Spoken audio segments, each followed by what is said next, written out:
नमस्कार, मैं हूं विकास सुखीजा और आप देख रहे हैं अब तक टाइम का स्पेशल प्रोग्राम चाय की चुस्की। बात करेंगे उसकी। दोस्तों, आपको बता दें 62वां ये प्रोग्राम है और सारे प्रोग्राम सुपर हिट जा रहे हैं।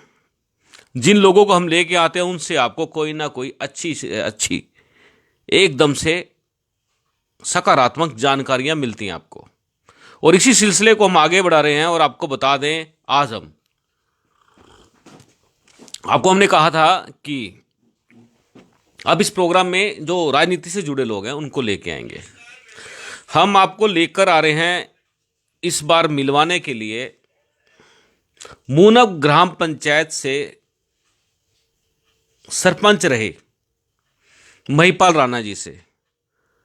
और महिपाल राणा जी से आज हम पूरी बात करेंगे, उनसे जानना चाहेंगे किस तरह से वो राजनीति में आए, उनका जीवन कहाँ से स्टार्ट हुआ, किस परिवार से संबंध रखते हैं। ऐसे सवाल तो किए जाएंगे और साथ में ये भी किया जाएगा कि उनसे जाना जाएगा कि मूनक की राजनीति आखिर किस ओर बैठती है। महिपाल जी, आपका सबसे पहले अब तक टाइम्स के स्पेशल प्रोग्राम चाय की चुस्की बात करेंगे, उसमें बहुत बहुत स्वागत है। बहुत बहुत स्वागत है सुखीजा जी। अब तक टाइम्स के इस प्रोग्राम में मैं आपका बहुत बहुत धन्यवाद करता हूं कि आपने हमें इस पर बुला करके चर्चा करना सार्थक समझा। जी महिपाल जी, सीधी बात करना चाहेंगे आपसे, आपके जीवन के बारे में जानना चाहेंगे। एक मूनक के अंदर एक पहचान है अलग से आपकी, तो जीवन की शुरुआत कैसे, कहाँ से, किस परिवार से संबंध रखते हैं आप? जहाँ तक पारिवारिक बात है, मेरा जन्म 1968 में हुआ और मैं एक बिल्कुल साधारण परिवार से संबंध रखता हूँ। मेरे परिवार की इतनी कोई पहले ऐसी पहचान नहीं थी। मेरे पिताजी अकेले थे। मेरा जन्म बहुत ही विकट परिस्थितियों के अंदर, एक संघर्ष का समय था उस समय मेरे पिताजी का हुआ। मेरे पिताजी आर्य विचारों के आदमी थे। मेरा बचपन कैसे बीता ये मुझे भी इतना ज़्यादा नहीं पता। मैं चर्चा में आया उस समय सन 1980 की लगभग ये बात रही होगी और मैं 8वीं में पढ़ता था। उस समय मेरे गुरुजी होते थे मास्टर मूलचंद आर्य जी, मेरे गांव के। उन्होंने उस समय कविता होती थी एक, मैया मोरी मैं नहीं माखन खायो, ये मैंने स्टेज पे बोली उस समय। तो उनको ये बहुत अच्छी लगी और मैंने इस शुद्धि के साथ उसको बोला था। तो उन्होंने मुझे उस पहली बार स्टेज पे चढ़ाया और वन महोत्सव का और शायद कोई प्रोग्राम था, उस समय मुझे ध्यान नहीं। उसमें जब मैं पहली बार स्टेज पे चढ़ा, वो 10 मिनट का भाषण था। एक दिन में मैंने उसको तैयार किया और उसमें मैं बोला, तो उसमें मैं फर्स्ट डिवीज़न पे आया था। नेहरू युवा केंद्र की टीम ने मुझको सम्मानित किया था और वो मेरे जीवन का एक बहुत ही बड़ा मोड़ समझो उसमें उस समय आया था। तब मैं चर्चा में आया था उस समय कि ये लड़का कुछ बनेगा। उस समय मुझे मेरे जो सहपाठी थे वो बोलते थे कि आप बोल लोगे, क्योंकि किसी को कल्पना भी नहीं थी। और उस समय मैं एक और बात बताऊं, 1980 में मेरी माताजी का देहांत हो चुका था। मेरी उम्र लगभग 12 साल थी और उस समय मेरा संघर्ष का जीवन था। मुझे नहीं पता परमात्मा ने मुझे बनाने के लिए उस समय इस प्रकार के मेरे जीवन में घटनाएं घटी थी। और उस समय जब मैं चर्चा में आया तो मैं स्टेट लेवल का वक्ता रहा भाषण प्रतियोगिता में। जो मेरी तैयारी करवाते थे भगीरथ सिंह जी, वो मुझे ये कह देते थे कि वहाँ पे आज प्रोग्राम में आपको जाना है, चाहे रायपुर की बात रही हो चाहे और कहीं की भी, जो स्कूल की तरफ से प्रोग्राम आते थे उसमें मैं स्टेट लेवल का रहा। तो वो कह देते थे कि ये जो शील्ड है ना, फर्स्ट की जो शील्ड है, ये हमारे गांव का लड़का मूनक से है, महिपाल राणा, वो लेकर के जाएगा, आप में दम हो तो रख लेना। महिपाल जी, मेरा जीवन रहा। महिपाल जी, जो आपने ये पहली कविता जो गाई, मैया मोरी मैं नहीं माखन खाया, आज भी गाते हो आप? अगर कैसे गाते हो आज? नहीं, मैं इस समय तो फिर मैं जिस समय वहाँ पे बोलता था उसके बाद फिर मैंने पढ़ाई की तरफ नहीं देखा। मेरे पिताजी के पास 2-3 टीचर आए थे, मास्टर ईश्वर जी थे, मास्टर मूलचंद जी थे और मास्टर भगीरथ सिंह जी थे। उन्होंने कहा 10वीं करने के बाद, जिस समय 82-83 में 10वीं करी, तो लगे कहने कि इस लड़के को कहीं कॉलेज में पढ़ाओ, बहुत अच्छा लगेगा, तो हमारा नाम होगा। तो मेरे पिताजी ने एक ही बात कही थी कि 10वीं पढ़ लिया बस, मेरे घर में कोई रोटी पकाने वाला है नहीं। अगर ये लड़का मुझे रोटी पका करके हमारे परिवार का पालन पोषण करेगा तो मेरे लिए इससे बड़ी और कोई पढ़ाई नहीं। और उस समय मैंने अपना सारा जीवन समर्पित केवल अपने पिता की आज्ञा के लिए कर दिया। और उसके बाद मैंने कभी पीछे मुड़ करके नहीं देखा कि मैंने कहाँ पे जाना था। और मैं फिर अपने दूसरे जीवन में चला गया, केवल खेती का काम किया। जो आज मैं राजनीति में हूँ ये मेरे लिए एक सपना है। राजनीति से मुझे सख्त नफरत थी, क्योंकि भ्रष्टाचार ये इस प्रकार की बातें अपने देश में होती थी। ऐसे ही अपने देश की राजनीतिक व्यवस्था का ढांचा जो खींचा जाता था। एक कवि थे अरुण जैमिनी जी, उन्होंने कहा था अपने देश की को पूछा कि भाई अपने देश को अगर एक खाके में तैयार किया जाए, 2 लाइनों में बोला जाए तो उसकी क्या परिभाषा है। तो उसने कहा था कि मेरा नाम बलात्कार, पिता का नाम भ्रष्टाचार, माँ का नाम महंगाई, गाँव में राजनीति दिल्ली, मोहल्ला छल, मकान नंबर राजनीतिक दल, ये मेरे भारत की परिभाषा है। दर्द होता था उस समय ये बातें, ये लाइनें सुन करके कि जो भारत सारी दुनिया का शिरोमणि रहा हो उसके बारे में इस प्रकार की परिभाषा जब बोली जाए। वो भी कवि ने दुखी आत्मा से लिखी थी। ऐसा उस समय नक्शा इस देश का था। कौन से कवि थे वो? वो अरुण जैमिनी थे या और थे कोई, शायद मैं नाम उनका भूल रहा हूं। उन्होंने ये बातें लिखी थी। आपको बता दें, पूरा क्लियर नहीं, आखिरकार ये पंक्तियां लिखी किसने थी, हम बताएंगे आपको किसने लिखी थी। दोस्तों आपको बता दें, महिपाल राणा जी से जो हम आज बात कर रहे हैं, चाय की चुस्की बात करेंगे, उसमें थोड़ा सा ब्रीफिंग मैं कर देता हूं। आपको बता देते हैं कि महिपाल राणा जी ने पहला चुनाव सन 2000 में अपने भाई के लिए लड़ा। और वो पहला कदम था जब गांव की राजनीति के अंदर सक्रिय भूमिका निभाई, जी तोड़ मेहनत की। लेकिन आपको बता दें, चंद वोटों से ये परिवार हार गया। और दोस्तों आपको बता दें, हारने के बाद जो शिक्षा मिलती है या जो चैलेंज होता है, उसको पूरा करने के लिए 2005 में महिपाल राणा खुद स्वयं पंचायत का चुनाव लड़े और 137 वोटों से जीतकर सरपंच बने। महिपाल जी, कैसा लगा था उस समय आपको? उस समय खुशी इतनी ज़्यादा थी गांव वासियों को, क्योंकि मैं थोड़ा दिखावे में विश्वास कम करता हूं, काम में विश्वास ज़्यादा रखता हूं। जिस समय मैं सरपंच बना, बस अपने अंदर तो एक ही भावना थी और मैंने एक ही बात उस समय लोगों को कही थी। जिस समय लोग खुशी में थे, मैं जीत करके जब आया अपने घर पे, मैंने कहा था कि लोगों ने मुझे वोट दिया महिपाल समझ करके कि महिपाल एक अच्छा व्यक्ति है, ईमानदार है, काम करने वाला है। और मैं अभी खुशी नहीं मनाऊंगा इसकी खुशी मनाएंगे 5 साल के बाद। अगर 5 साल के बाद भी मुझे लोग महिपाल के रूप में याद करेंगे तो मैं समझूंगा कि मैंने अपने 5 साल का ये जीवन अच्छी जगह पे बिताया और गांव के विकास में मैंने काम किया है। अगर लोग मुझे 5 साल के बाद ये कहें कि ये जा रहा है, इसने गांव का नाश किया, तो इन तालियां बजाने का कोई फायदा नहीं। मैंने वो मकसद लेकर के काम किया और वही मकसद लेकर के मैं राजनीति में आया था। जिस भाई के लिए मैंने चुनाव लड़ा था, नरेंद्र राणा जी थे, उन्होंने मेरे को प्रेरित किया था कि आपको राजनीति में आना पड़ेगा, चुनाव लड़ना पड़ेगा।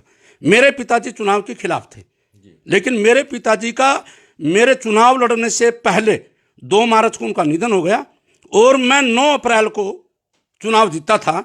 और उस समय मैं आपको बताना चाहूँगा, मैं प्रेरित था बहुत ज़्यादा। मैं अपना प्रेरणा स्रोत मानता था चौधरी बंसीलाल जी को। उस समय हरियाणा विकास पार्टी थी और मैं 2003 में हरियाणा विकास पार्टी में सक्रिय रूप से भागीदारी मैंने शुरू की। और मैं चौधरी सुरेंद्र सिंह ने मेरे को पहली बार मेरी भाषण कला को देख करके मुझे युवा का अध्यक्ष बनाया था और मुझे पार्टी में ले जाने वाले थे जयपाल संधू जी गक्सीना के। वो आज भी मेरे भाई हैं, बहुत अच्छे हैं। तो उस समय मैं राजनीति में आया और फिर मैंने चुनाव लड़ा। और दुर्भाग्य था ये 30 मार्च को सुरेंद्र सिंह जी, जो राजनीति का मेरा सिरमौर थे उस समय का, उनका देहांत हो चुका था। वो हवाई दुर्घटना में मारे गए। मेरा मन टूट चुका था, लेकिन लोगों ने फिर कहा कोई बात नहीं और मैंने अपना प्रचार जारी रखा और जनता ने अपना मन बना लिया था। इसलिए 9 अप्रैल को मैं चुनाव जीता और बहुत ही सख्त वो चुनाव था। लोगों को पता है उस चुनाव का। और मैं 137 वोटों से जीता। लोगों को प्यार इतना मिला और मैंने फिर अपने जीवन को गांव के लिए समर्पित कर दिया। मैंने अपने गांव को अपना देश समझा। मैंने इसी मकसद पर से काम किया। अगर मैं अपने गांव का विकास कर सकता हूं तो मैं समझूंगा कि मैंने देश की योगदान में अपना भी कोई हिस्सा अपना शामिल किया उसमें। बिल्कुल दोस्तों, आपको बता दें, उस समय महिपाल जी को 1282 वोट मिले थे। अर्थात 1282 लोगों का समर्थन जो था वो महिपाल जी के साथ था। और दोस्तों ये बहुत बड़ी चुनौती होती है कि छोटा चुनाव जब लड़ा जाता है, ग्राम पंचायत के चुनाव लड़े जाते हैं, सर धड़ की बाजी हो जाता है। तो कैसे इतना टफ चुनाव था आपका ये वाला? बिल्कुल टफ था, लेकिन लोगों का प्यार इतना था, मैं थकता नहीं था बिल्कुल भी। लोग मुझे न थकने देते थे, जोश था, उस समय युवा भी था मैं, और फिर काम करने का जज्बा तो मुझे पारिवारिक तौर से मिला था। ये मुझे धरोहर के रूप में मिला परिवार की तरफ से। 12 साल का था, घर का मैंने काम उसी समय करना शुरू किया। मैंने रोटियां पकाई अपने भाई बहनों के लिए, अपना काम किया, स्कूल में पढ़ा, स्कूल के समय बाद फिर मैं अपने काम में लग जाता था, अपना घर का काम करना। और मैं बताता हूँ आपको, इतनी गरीबी थी उस समय, दीवे के चांदने में मैं पढ़ा। और उसके बाद फिर 8 बजे फिर स्कूल में जाना, स्कूल से आकर के फिर घर का काम करना। तो लोगों के लिए, लोग मुझे नहीं पता था लोग मुझे किस नज़र से देखते हैं, लेकिन लोगों से जब बातें निकल करके आई तो लोग मुझे इतना प्यार करते हैं। वो फिर सारे का सारा उदाहरण निकल करके आया 9 अप्रैल 2005 को जब मुझे सरपंच बनाया। तो मुझे उस समय मालूम हुआ कि इस समय गाँव को मेरी ज़रूरत है, और फिर मैंने लोगों की भावनाओं के अनुरूप काम किया। क्या बात है दोस्तों, बहुत बड़ी बात है। जब लोगों की भावनाओं के अनुरूप कार्य होता है, लोग खुश होते हैं। ये चीज़ हमने भी नोट की है। महिपाल जी, आपको याद होगा अभी पीछे चुनाव था वो सहकारी समिति का, और उसमें आपका ही जो ग्रुप था उसकी जीत हुई है। और उसमें जो मैंने देखा उस समय कि सारा जितना भी क्राउड था सब आपकी तरफ था, टोटली रुझान आपकी तरफ था। एक गुलाब सिंह थे वहाँ पर, उनकी तरफ नहीं था, आपकी तरफ था। ये फिल्म मुझे थोड़ी समझ से बाहर लगी। और चेयरमैन कौन बना फिर उसके अंदर? मैं रोल के लिए कभी काम नहीं करता, नाम के लिए कभी काम नहीं करता। मैंने आपको पहले बताया भी है कि मैं तो केवल काम के लिए काम करता हूँ। इसका श्रेय किसको मिले, चाहे वो विपक्षी आदमी हो, दुश्मन आदमी हो, मेरा राजनीतिक विरोधी हो, अगर वो अच्छा काम करता है उसको मैं 10,000 आदमियों में गाता हूँ। अगर वो गलत काम करता है उसको केवल मैं 10 आदमियों में गाता हूँ। अगर दुश्मन के अंदर अच्छाई है उसको मैं 10,000 आदमियों के अंदर कहूँगा कि इसके अंदर अच्छाई है। रही बात, अकेला आदमी कभी कुछ नहीं कर सकता, उसमें सारी टीम का सहयोग रहा, सभी लोगों का प्यार रहा, और हमारी कार्यशैली, हमारी जो नीति और नीयत थी उसकी वो जीत थी। ये केवल अकेली मेरी जीत नहीं थी, इसमें सभी साथियों का सहयोग था। चाहे वो गुलाब सिंह जी थे, चाहे वो शिव कुमार जी थे, चाहे वो हमारी जो भी टीम थी, सारी की सारी, सभी का सहयोग था। बहुत ऐसे लोग होते हैं राजनीति में जो बैक में काम करते हैं, उनकी ताकत ज़्यादा होती है। जैसे परमात्मा जो होता है ना, जो सबको ताकत देता है, वो परमात्मा तो फिर वो अलग ही ताकत है, वो सामने नहीं आते। मैं उनको प्रणाम करता हूँ और उस गांव की जनता को प्रणाम करता हूँ।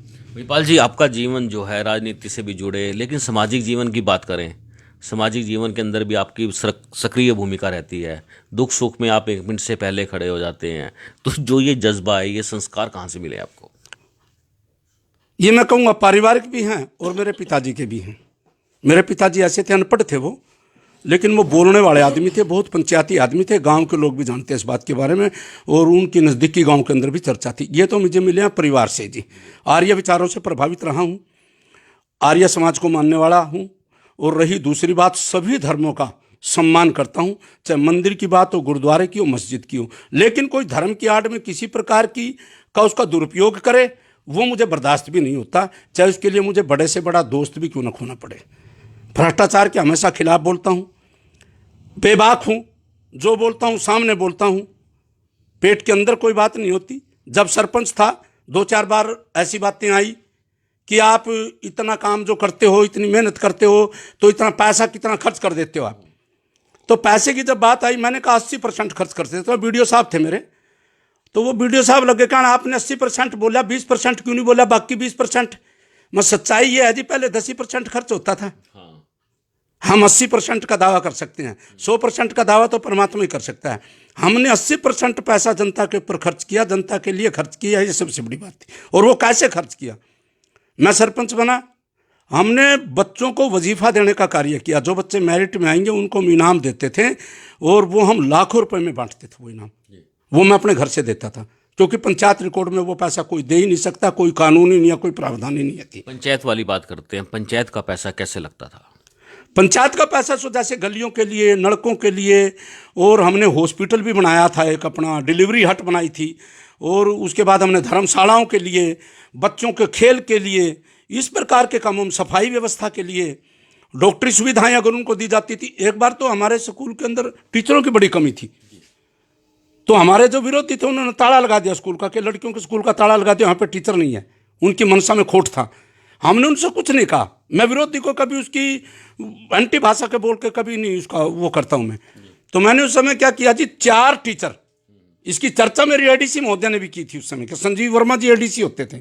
4 टीचर, हाँ जी 4 टीचर उस समय हमने अपनी जेब से पैसा दे करके स्कूल में लगाए थे, और उसका गांव के अंदर बहुत अच्छा प्रभाव भी गया था।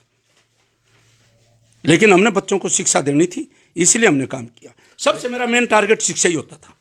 महिपाल जी 80% आप खर्च कर देते थे, तो जो 20% बचता था उसका क्या होता था? वो पर बचता कुछ नहीं था। मेरा कहने का मतलब ये था, मेरा कहने का भाव ये है कि जिसकी मैंने अभी बताया ना कि कवि ने लाइनें बोली इस देश के लिए, उस देश में जहां, मैं नहीं बोलता ये बात, राजीव गांधी ने कही है कि जब हम 1 रुपया देश की जनता के लिए भेजते हैं तो वो रास्ते में खत्म हो जाता है, जनता तक जाते जाते 10 पैसे रह जाता है।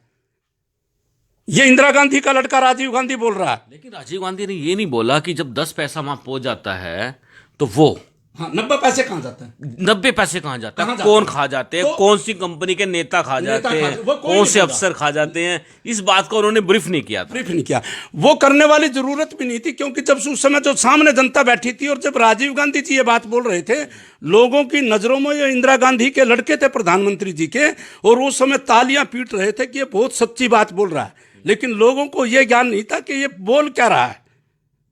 तो हमने उस माहौल के अंदर, जब 10 पैसे जनता तक जाते थे, 80 पैसे जनता तक पहुंचाने का कार्य किया। यानी कि हमने भ्रष्टाचार को कम करने की कोशिश की, और आज भी कर रहे हैं।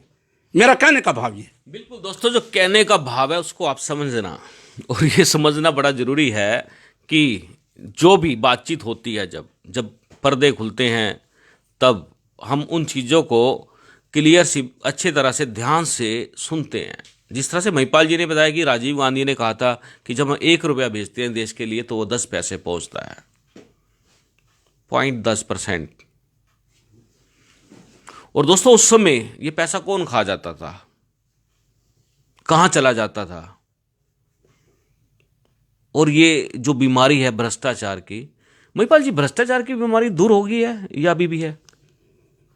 दूर तो नहीं हुई, लेकिन हमारी नीयत में उसके मतलब हमारी मनसा क्या है, हम उसको खत्म करना चाहते हैं। एक तो स्टेज पे बोलना होता है, खत्म करना चाहते हैं, और एक असलियत में उसको खत्म करना चाहते हैं। 2 बात है, अलग अलग हैं। तो अगर हम उसके लिए कार्यरत रहेंगे, प्रयासरत रहेंगे, तो हम उसको कोशिश करेंगे अगर, तो हम उसको खत्म कर सकते हैं। लेकिन इसके लिए समय लगेगा, लोगों की सोच को बदलना पड़ेगा, और केवल नेता इसको खत्म नहीं कर सकते। इसके लिए जनता का सहयोग नेताओं से भी ज्यादा जरूरी है। जनता तो रोती है भ्रष्टाचार हो रहा है, भ्रष्टाचार हो रहा है, इसको रोको रोको रोको, लेकिन जो कर रहे हैं एक बहुत बड़ा रैकेट है। इसमें काफ़ी लोग नेता जुड़ जाते हैं, प्रशासनिक अधिकारी जुड़ जाते हैं, कॉन्ट्रैक्टर जुड़ जाते हैं, तब जाके एक ये स्कैंडल बन जाता है। और जो पब्लिक है, पब्लिक हमेशा रोती है, कायदे कानून की बात करती है, पब्लिक को इस चीज़ का लाभ मिलता नहीं है। क्या चीज़ है ये भ्रष्टाचार जो है? ये खून में रम चुका है, या कैसे ख़त्म होगा? आपके दिमाग में क्या प्लानिंग है? वैसे तो इस देश की व्यवस्था ही ऐसी है, इसका जन्म इस प्रकार से हुआ भ्रष्टाचार का, और उसको पाल पोस करके इतना पोषित कर दिया गया। असलियत बात ये है जो आप बोल रहे हो कि खून में है, और जब खून में कोई बीमारी रम जाती है, उसको बाईपास सर्जरी उसकी करनी पड़ेगी, और बाईपास सर्जरी में इंसान बचे या ना बचे वो कुछ कहा नहीं जा सकता, उसका देश का नुकसान तो होता ही है। लेकिन अगर जनता चाहे, मेरा अपना मत है, जनता से बड़ा कोई फैसला, कोई अदालत, कोई कुछ भी नहीं है इस दुनिया के अंदर जी। जनता जब चाहेगी तो नेताओं की कोई औकात नहीं, कुछ न कुछ हमारा भी सहयोग है। ये बात है कि व्यवस्था इस प्रकार की है, आदमी टूट जाता है, जनता कितना संघर्ष कर सकती है, उसको इंसाफ नहीं मिलता तो रोने के सिवाय उसके पास कुछ नहीं रहता। लेकिन फिर भी हमारी कोशिश एक ही रहनी चाहिए कि हम गलत का विरोध करें, भ्रष्टाचार का विरोध करें, और असलियत में विरोध करें, दिखावे के लिए विरोध नहीं करें। नेपाल जी, आपको लगता है ग्राम पंचायत मोनंग में भ्रष्टाचार होता है, या कोई सरपंच बनता है तो सरकारी मशीनरी का अपने खेत में इस्तेमाल करता है, यूरिया खा जाता है, और लोगों के जो हित होते हैं उनको भी वो इग्नोर कर देता है और अपने स्वार्थ की राजनीति करता है? ऐसा होता है क्या? इसमें ग्राम पंचायत मुनक की तो कोई बात ही नहीं, हिंदुस्तान की कोई सी भी पंचायत हो, सब में होता है। हाँ। और लोगों की एक सोच बन चुकी है, लोग ये कहते हैं कि 10% तो मिलता ही है सरपंच को। कौन सी किताब में लिखा है, किस कानून में लिखा 10% मिलता है? क्यों मिलता है? चौधरी देवीलाल जी ने कहा था कि लोक राज तो लोकलाज से चलता है, और देवीलाल परिवार के कारनामे सारी दुनिया के सामने है, इसमें कहने वाली कोई बात नहीं। तो ये तो कहने की बातें हैं। भ्रष्टाचार तो सब जगह है, सब कुछ होता है, लेकिन इसके लिए फिर वही बात है, जनता दोषी है। उसको बनाया किसने? उसको लेकर के कौन आया? वो तो फंस गई, जनता ने बना दिया 5 साल के लिए, तो फंस गई जनता जी। और क्यों? कंपैरिजन था, सभी खड़े थे, अच्छे भी थे बुरे भी थे, उसका काम पहले लोगों ने देखा था। ठीक है, लेकिन चलो कोई धोखा, टिप्पणी करना ज्यादा ठीक नहीं मैं मानता। महिपाल जी, यदि कोई धोखा कर ले कि हसीन सपने दिखा दे जी। और उसके बाद चीटिंग पे आ जाए, पूरी तरह से नंगा ही हो जाए कि मैंने तो ये काम करना ही है, लोगों का बेवकूफ़ बना दिया, और फिर जब इलेक्शन आता है फिर मीठा रसगुल्ला बन जाता है, ये ऐसे लोगों से कैसे बचना चाहिए? जिसके चरित्र का पहले पता हो और फिर कहे लोग कि ये तो नंगा हो गया, तो गलत है ना जी। हाँ, उसके तो चरित्र का पहले पता है। जिसके चरित्र का पहले नहीं पता हो, वहां आदमी के साथ धोखा हो सकता है। वो कहा ना किसी ने कि अगर किसी ने किसी के साथ धोखा किया तो आप उसको एक बार माफ कर दो, लेकिन अगर बार बार माफ कर रहे हो तो धोखा देने वाला गलत नहीं है, धोखा खाने वाला गलत है। बिल्कुल दोस्तों, बिल्कुल सही बात कर दें। यदि आपके साथ किसी ने चीटिंग, फ्रॉड, धोखा दिया है, आपकी भावनाओं के साथ खिलवाड़ किया है, आप एक बार उसको माफ़ कर सकते हैं, वो कर दिया है, अब आगे से बिल्कुल माफ़ मत करना और चिल्ला चढ़ा देना। सीधी सीधी बात बता दूं कि ऐसे लोगों को बुरी तरह से सामाजिक बहिष्कार के साथ धिक्कार देना चाहिए। महिपाल जी, मेरा सवाल है कि आपको मालूम था कि आज आप हमारे स्पेशल प्रोग्राम चाय की चुस्की बात करेंगे, उसकी में पहुंचोगे, आपको कैसे लगा? बस आज मैं तो वैसे तो पहले करनाल आया हुआ था 7 बजे, मुझे काम था कोई विधायक जी से, उनको निकलना था जल्दी, तो मैं सुबह आ गया। तो फिर मेरे पास तो फ़ोन आया था, राकेश जी का, मेरे गांव से थे। वो लगे कहना हम आपका 10-15 मिनट 20 मिनट लेना चाहते हैं। वो कोई बात नहीं, मैं करनाल उपलब्ध हूँ, मुझे इस चीज़ में कोई वो थी नहीं हिचक, तो मैं आ गया। कोई बेबाक है महिपाल जी। और महिपाल जी, गांव का जो स्वरूप है, जिस समय आप राजनीति में आए उस समय से लेकर आज अगर हम देखे जाएं कि मूनक खंड का कितना विकास हुआ, कितना चेंज हुआ, कितनी पॉपुलेशन बढ़ गई, और क्या क्या हुआ, क्या आपको क्या लगता है कि मूनक की ये जो एक दिशा और दशा है उसमें कितना चेंज आया है? बहुत ज़्यादा चेंज आया। मूनक खंड नहीं था, ये मूनक गांव था। खंड तो भारतीय जनता पार्टी की सरकार ने, मनोहर लाल की सरकार ने और सरदार बख्शीश सिंह विरक ने अपनी राजनीति को दांव पर लगा करके इस गांव के अंदर ये विकास किए। पहली बार गांव के लोगों को लगा कि वोट की वैल्यू क्या होती है। हमारे गांव में कुल मिलाकर के आपको बताऊं कांग्रेसी गांव रहा, उस समय बीजेपी का नाम भी नहीं होता था। और उसके बाद हम चौधरी देवीलाल के साथ भी रहे, कृष्ण कुमार जी एमएलए बनते थे, सबसे ज़्यादा वोट देने वाला गांव रहा। लेकिन काम कहाँ हुए, गांव के लोगों को भी पता है, नज़दीकी गांव के लोगों को भी पता है। पिछले 5 साल में काम हुए तो कुछ लोगों को वो काम हजम नहीं हुआ, कुछ गांव को वो काम हजम नहीं हुआ, लेकिन हमें कोई चिंता नहीं। हम तो उनके भी गांव में जब काम होते थे उनका हम भला चाहने वाले हैं। आज भी उनके गांव में काम हो तो अच्छी बात है। तो गांव का स्वरूप बदला। और मेरी अपनी सोच ये थी, मैं कभी गली बनाने में, नलका लगाने में, नलका पाड़ दिया, गली पाड़ दी, दोबारा बना दी।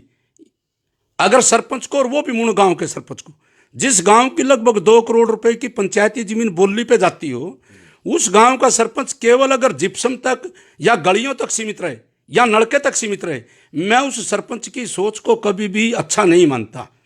इस गांव को तो बहुत ऊंचे लेवल पे जाना चाहिए था।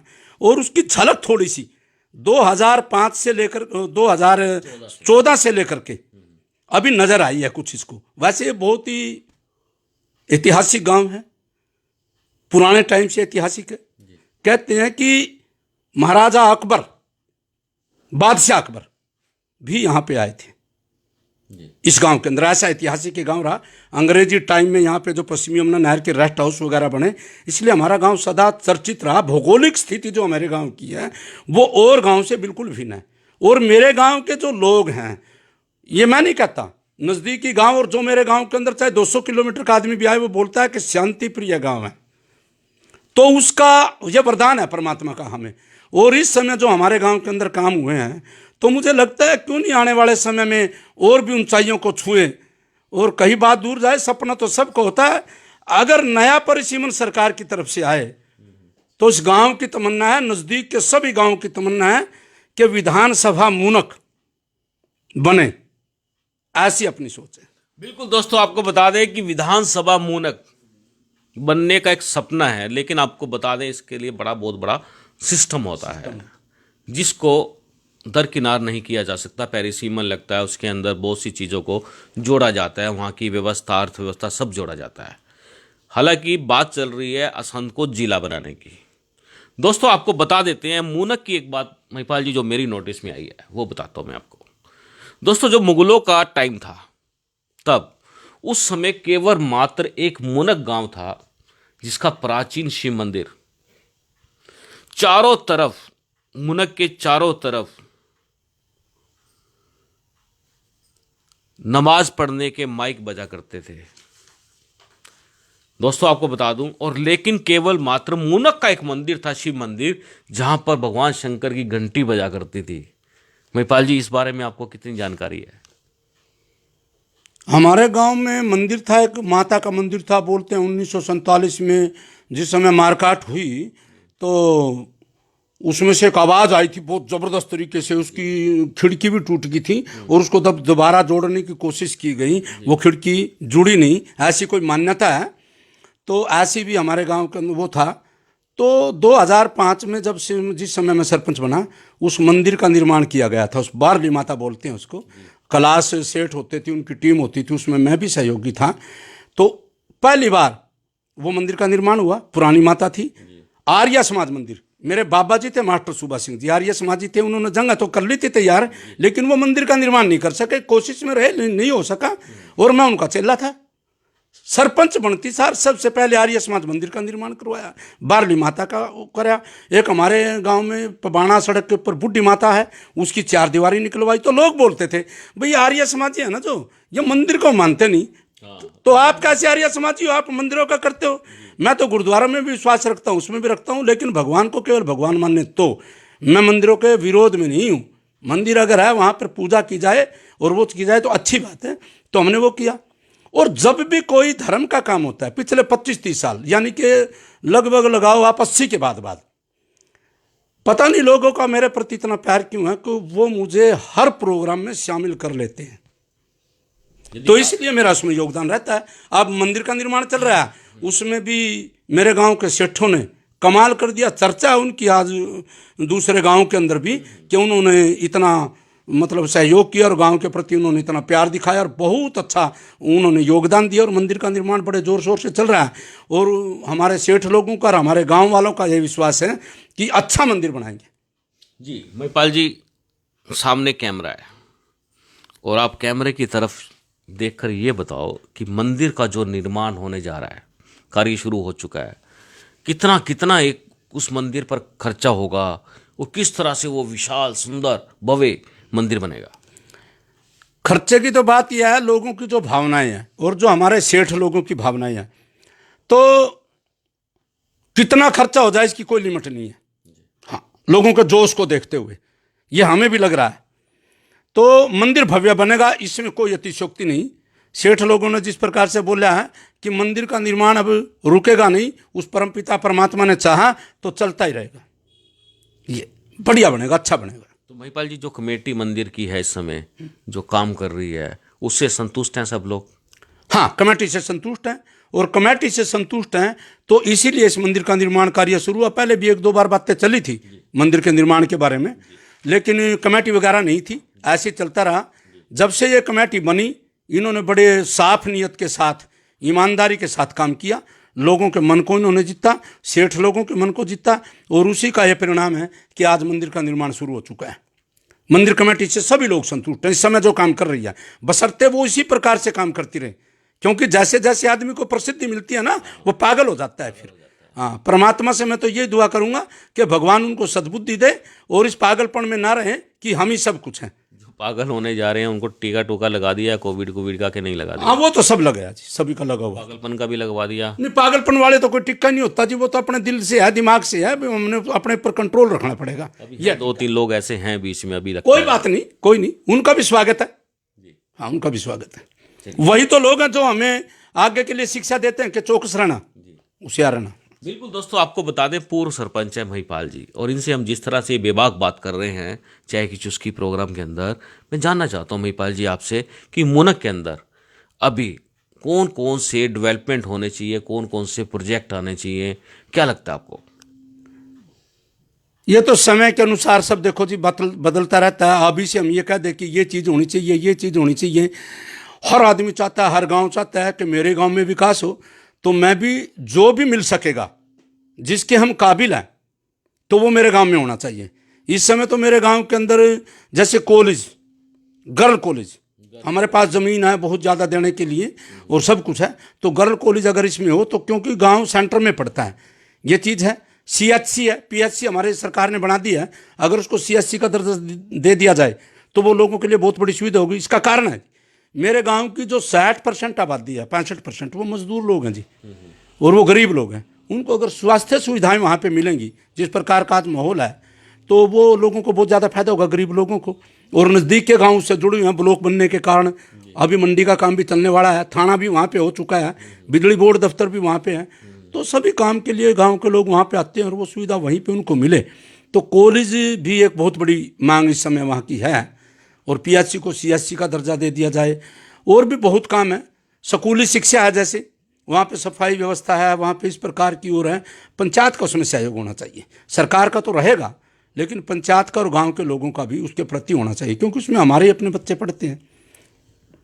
बिल्कुल दोस्तों, आपको बताएं स्कूल के जो दर्जे की बात है, स्कूल का दर्जा जो कितने, सीनियर सेकेंडरी स्कूल है या हाई सेकेंडरी स्कूल है, कौन सा स्कूल है? हमारे गांव में एक सीनियर सेकेंडरी स्कूल है, गर्ल हाई स्कूल है और 5 प्राइमरी स्कूल है। स्कूल की तो कोई कमी नहीं, लेकिन एक जो हमारा दुर्भाग्य है सबसे बड़ा, हमारा जो गर्ल हाई स्कूल है उसमें जगह की दिक्कत है। सरकार उस स्कूल को सीनियर सेकेंडरी स्कूल बनाना चाहती है पिछले 5 साल से, पंचायत ने कोई कोशिश की नहीं, गांव के लोगों को इतनी जानकारी नहीं, वो तो बस केवल सरकार के ऊपर छोड़ देते, सारा काम पंचायत के ऊपर छोड़ देते हैं। तो ये हमारे गांव का दुर्भाग्य है कि हमारे बच्चियों को सीनियर सेकेंडरी स्कूल में जाने के लिए फिर लड़कों वाले स्कूल में जाना पड़ता है, जो सीनियर सेकेंडरी है।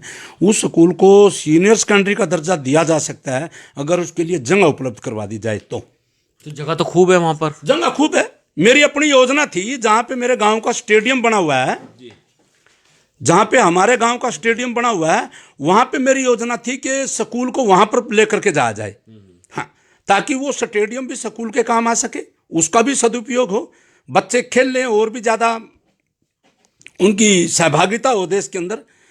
तो लेकिन नहीं हम उस समय सफल हो सके। हमारे गांव के अंदर हॉर्टिकल्चर यूनिवर्सिटी सरकार बनाना चाहती थी, दुर्भाग्य रहा हम चुनाव हार गए, नहीं तो आज दुनिया के अंदर नाम होता मुन गांव का। अब लोग कहते हैं कि बहुत बुरा हुआ, लेकिन अब पछताए होत क्या जब चिड़िया चुग गई खेत।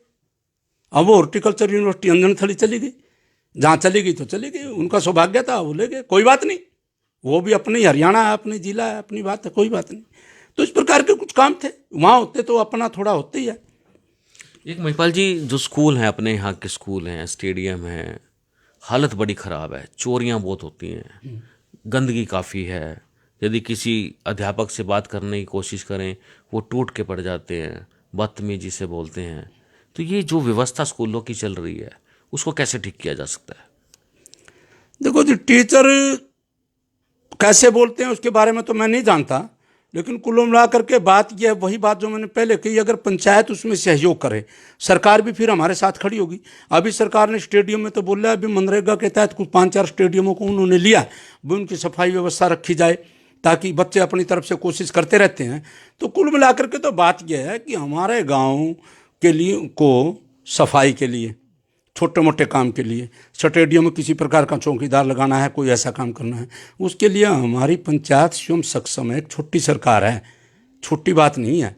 MLA का ग्रांट होता है 3 करोड़ रुपए और सरपंच के पास है 2 करोड़ रुपए, और वो एक गाँव में खर्च करना है। मैं तो ये कहता हूँ, उस परमात्मा से डर करके इस गांव के बच्चों के भविष्य को देखते हुए बद्दुआ मत लो। दुआ लो जितनी ली जा सकती है और गांव के विकास पे वो पैसा खर्च किया जाए। सीसीटीवी कैमरे लगे हैं गांव में, लगने थे, मेरे पास जानकारी है, स्कूलों में तो लगे होने ही चाहिए। कोई खास एक दो जगह किसी ने पर्सनल अपने लगाए होंगे, शायद पंचायत की तरफ से तो किसी ने नहीं। अपने पर्सनल दुकान है, क्योंकि हमारे गांव के अंदर एक बाजार है सड़क के ऊपर, तो उन्होंने अपनी सुख सुविधा के लिए, अपनी उसके लिए चौकसाई के लिए लगाए हैं, लेकिन पंचायत की तरफ से तो नहीं है। चलिए दोस्तों, आखिरी प्रश्न करते हैं महिपाल जी से जाते जाते। महिपाल जी, आपके यहाँ पर मूनक हेड है और वो जो नदी बहती है उसका पुल बड़ा छोटा है। एक बार एक गाड़ी क्रॉस करने लगे तो वो दूसरी तरफ जाम लग जाता है, अगर उधर से कोई गाड़ी आए तो इधर से जाम लग जाता है। उसके जो बनेरे हैं, पुल की जो रेलिंग है वो भी टूट गई है, आपने शायद देखा हो। हाँ।